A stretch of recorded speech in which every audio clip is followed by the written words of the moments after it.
पूरा चर्चित हो रहा है दृष्टि कोचिंग, और बहुत से बच्चे अभी नौकरी कर रहे हैं, शिक्षक बने हैं, रेलवे में हैं, बैंक में हैं, अदर बहुत से कंपनी, प्राइवेट कंपनी में जॉब कर रहे हैं। और क्या खासियत है आपकी कोचिंग में, किस तरह गाइडलाइन से पढ़ाते हैं कि हर साल बच्चे टॉप कर रहे हैं अदर कंपटीशन से, तो बताएं क्या मतलब खासियत है?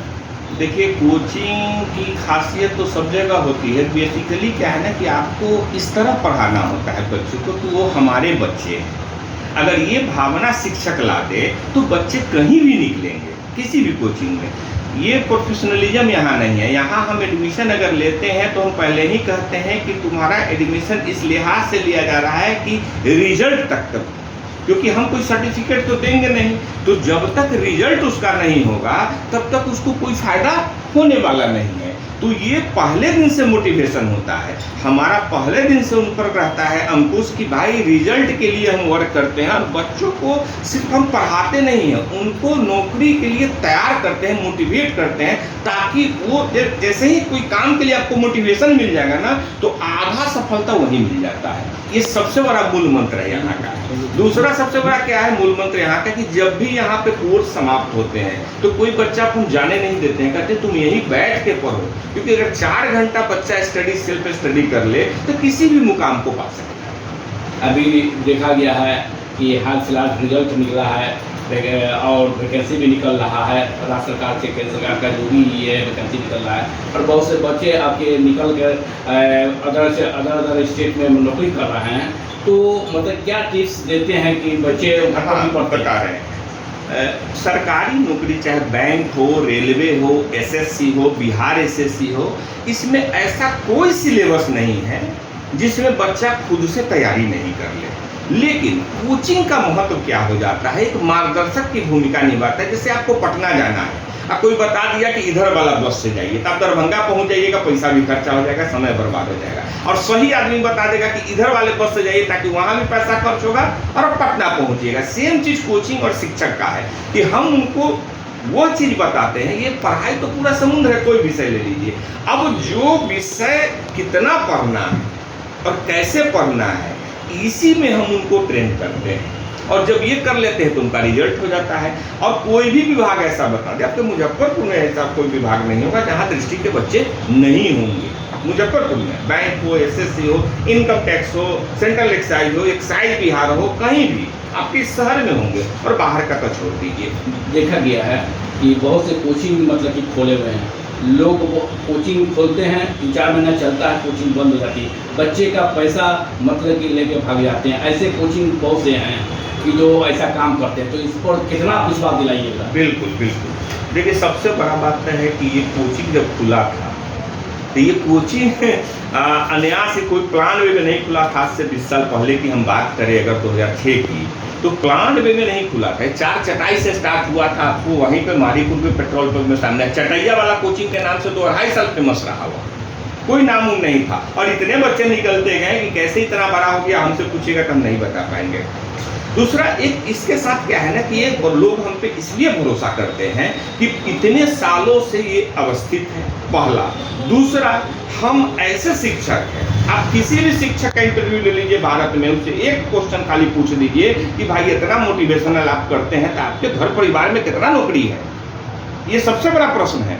आपको पता चलेगा कि हमारे यहाँ भाई बहन वाइफ चचेरा सब लगभग है इसी इंस्टीट्यूट से पढ़ के। उसके पीछे कारण है कि हम उनको भी एक दिन भी अलग से नहीं पढ़ाएं। आज भी मैं उलाहना सुनता हूँ अपने बहन से कि आप तो अलग से हमको नहीं पढ़ाए थे, जो बैच में पढ़े जैसे ही पढ़ाए, क्योंकि हमको लगता था कि दूसरे बच्चों के साथ नाइंसाफी हो जाएगी। तो यहाँ संस्कार और सचरित्र, चरित्र निर्माण, संस्कार और तब पढ़ाई, ये तीनों को मिलाइएगा तभी सरकारी नौकरी होगी। सिर्फ पढ़ने से कोई कह दे कि हम नौकरी कर लेंगे, बड़ा मुश्किल है। संस्कारी का बात आप बोले हैं, बच्चों में धीरे धीरे संस्कारी नहीं बन रहे हैं लोग। मतलब कि अगर कोई किसी के घर पर गया और जो सम्मान मिलना चाहिए, जो प्रणाम पाती है, ये सब भूल रहे हैं बच्चे में। तो आप कितना संस्कारी बच्चे को बना? नहीं, आपको हम दिखा सकते हैं जब हम चलेंगे मेरे साथ। इवन कि हमारे कोई शिक्षक जाते हैं तो यहाँ आज भी पैर छूने की परंपरा है। आप देख सकते हैं हमारे यहाँ के बच्चे आज भी पैर छूते हैं।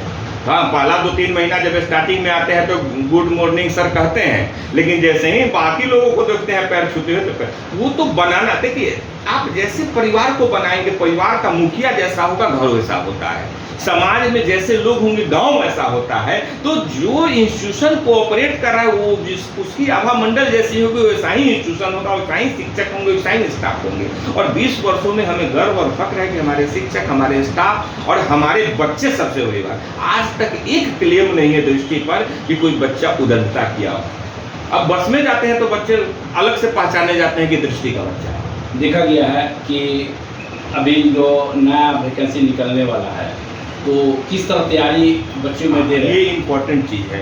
अभी बहुत सारा वैकेंसी, अभी बिहार एसएससी का भी आया हुआ था, अभी चल ही रहा है, उसका एग्जाम होना बाकी है।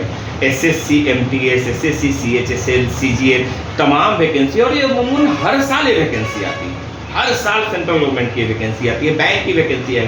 बच्चों को देखिए मुख्यतः वैकेंसी में 4 विषय होते हैं, मैथ, रीजनिंग, जीके और इंग्लिश।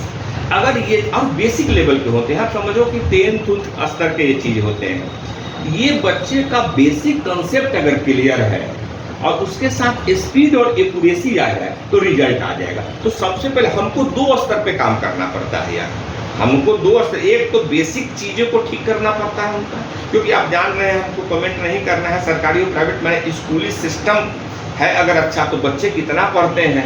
हम तो पेरेंट्स को भी कहते हैं कि थोड़ा इतना भाग दौड़ में 10 मिनट बच्चों के पास बैठिए। तो पहला फंडामेंटल मजबूत करना, फिर उनको कम्पिटिटिव बनाना, 2 स्तर पे हमको काम करना पड़ता है, तब जाके वो रिजल्ट खींचते हैं। गरीब के बच्चे और कमजोर बच्चों को किस तरह किया व्यवस्था? हमारे यहाँ बिल्कुल फ्री है, बहुत सारे अभी आप जाके पूछ सकते हैं, अभी छोड़ दीजिए हम ना रहे तब आके पूछिए।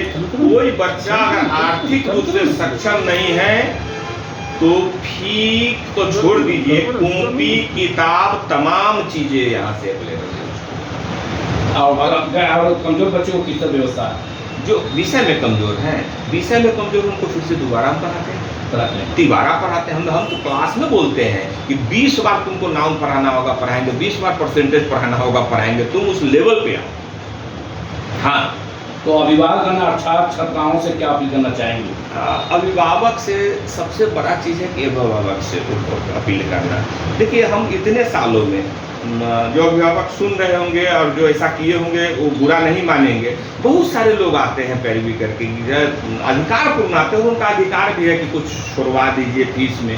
लेकिन बहुत एक आधे को अभिभावक आए हैं कि कहें कि हम आपको फी दे रहे हैं, हमारे बच्चों का पैसा पढ़ा रहे हैं। तो हम अपील करना चाहते हैं कि किसी भी संस्थान में, खास करके मेरे संस्थान में अगर आपके बच्चे आ रहे हैं और आप वीडियो इनके माध्यम से सुन रहे हैं तो 9 महीने तक, कम से कम 2 महीना पर आइए, आपकी गाढ़ी कमाई आप हमको दे रहे हैं, आपके बच्चे कैसा परफॉर्म कर रहे हैं वो पूछिए उनसे, हमें भी सुझाव दीजिए, हमारा भी शिकायत, हमको अगर कुछ है तो शिकायत कहिए, ताकि हमें और अच्छा करने का ये प्रेरणा मिले आपसे। तो अभिभावकों से और खास करके बच्चों से और बच्चियों से हम कहना चाहेंगे, बच्चियों से तो हम क्लास में भी कहते हैं कि आप अगर आ रही हैं, आपका एक गलत कदम उन तमाम बच्चियों का रास्ता रोक जाएगा जो पढ़ना चाहती हैं। तो बच्चियां समझती हैं उन बातों को। हम पूरे आपके तो चैनल पे बहुत कम समय है, नहीं तो उसको ब्रॉड। और दूसरा क्या कहते हैं, बच्चों बच्चियों दोनों से कहते हैं कि 3 पीढ़ी की जिम्मेवारी आप पे है। पहला, आपका जो भी ईश्वर अल्लाह खुदा ने जो भी आपकी आयु दी है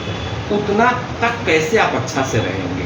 दूसरा, जो माँ बाप आप आज आपको परवरिश कर रहे हैं, कल बूढ़े होंगे जैसे जैसे आप जवान होंगे, अब उनको दूध और दवाई फल की जरूरत होगी, अगर आपके पास नहीं होंगे तो कहाँ से खिलाएंगे। दूसरा पीढ़ी। और तीसरा पीढ़ी, आपका भी एक एज के बाद शादी होगा, बच्चे होंगे तो उसको अच्छे स्कूलिंग कैसे देंगे। तो बच्चों 3 पीढ़ियों की जिम्मेदारी आप पर है। तो अभी एक खिलवाड़ का समय नहीं है, अभी फालतू चीज़ों से अट्रैक्शन का समय नहीं है, अभी सिर्फ और सिर्फ पढ़ाई का समय है। क्योंकि आपका ही भरोसा नहीं, माँ बाप का भी भरोसा आप पे आता है किसी भी कोचिंग संस्थान में। तो हम तो चाहेंगे जब भी कमजोर बच्चा पढ़े तो अपने माँ बाप का चेहरा देख ले, सिर्फ उसको एक अलग से प्रेरणा मिलेगी। हम कहते हैं क्लास में कि सोचो ईद में और होली में अगर तुम अपने कमाई का एक साड़ी देते हो तो कैसा लगेगा, अपने वो क्षण कैसा भावुक होगा। और माँ बाप की उम्र बढ़ जाती है अगर आप नौकरी करने लगते हैं। तो हमने देखा है बहुत ऐसे बच्चियों का उदाहरण हमारे यहाँ, बहुत ऐसे गरीब बच्चों का उदाहरण हमारे यहाँ। परिचय बताएं। राजीव रंजन, प्रबंध निदेशक, दृष्टि ट्यूटोरियल प्राइवेट। मोबाइल नंबर बताएं। 9934640635 ये मेरा व्यक्तिगत है। और कोचिंग का समय क्या है? कोचिंग का सुबह 7 बजे से स्टार्ट होता है, शाम के 7 बजे तक चलता है। 3 ब्रांच यहाँ पे है। ये भगवानपुर ब्रांच पे आप हैं, जो बैंक ऑफ बड़ौदा के पास में है, यादव